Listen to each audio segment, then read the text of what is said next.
Âgé de 19 ans seulement, Arthur Alum a senti que Dieu l'appelait à servir en Chine.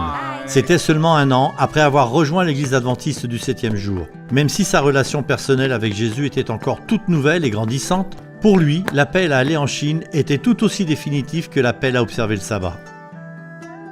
Il a décidé de fréquenter le collège Avondale pour se préparer à sa vie de missionnaire. À Avondale, Arthur rencontre 2 personnes qui seront essentielles dans sa vie.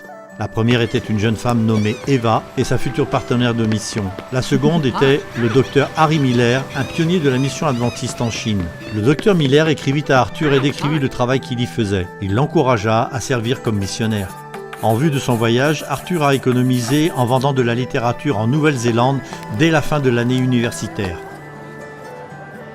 Arthur et Eva se sont mariés 1 mois seulement avant leur départ pour la Chine en 1906.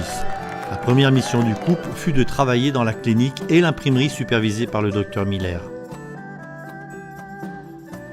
Dès leur arrivée, ils ont commencé à s'habiller comme leurs voisins et à parler le mandarin. Ils ont trouvé cette langue difficile à apprendre, mais ils étaient déterminés car elle était essentielle à leur mission. Jour après jour, ils se sont entraînés jusqu'à ce qu'ils parlent couramment le mandarin. Arthur est même devenu interprète. L'apprentissage d'une nouvelle langue n'était que le premier défi que ce couple devait relever. Le deuxième était la malaria. Tous 2 tombèrent malades et Arthur contracta même le paludisme à 3 reprises.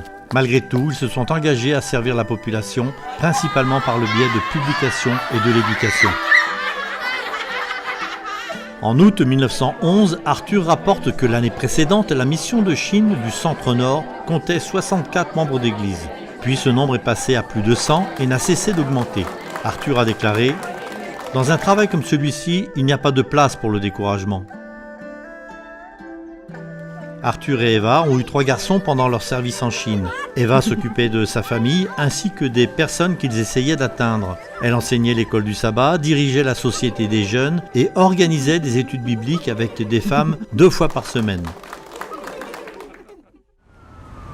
Pendant 17 ans, la famille d'Arthur et d'Eva a servi le peuple chinois. Chaque jour, ils ont essayé de partager l'amour de Jésus avec une seule personne. Lorsqu'Arthur a présenté un rapport à la conférence générale sur le travail en Chine, il a souligné la nécessité constante pour les missionnaires d'atteindre ceux qui ne connaissent pas Jésus.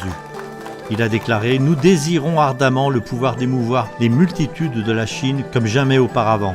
Nous cherchons avec vos prières un nouveau baptême du Saint-Esprit pour le service. » Aujourd'hui, des offrandes en faveur des missions permettent d'envoyer et d'équiper des missionnaires dans le monde entier. Votre soutien aide l'Église à répondre à la grande mission. Grâce à vos offrandes, les missionnaires ont la possibilité de porter l'amour de Jésus jusqu'aux extrémités de la terre.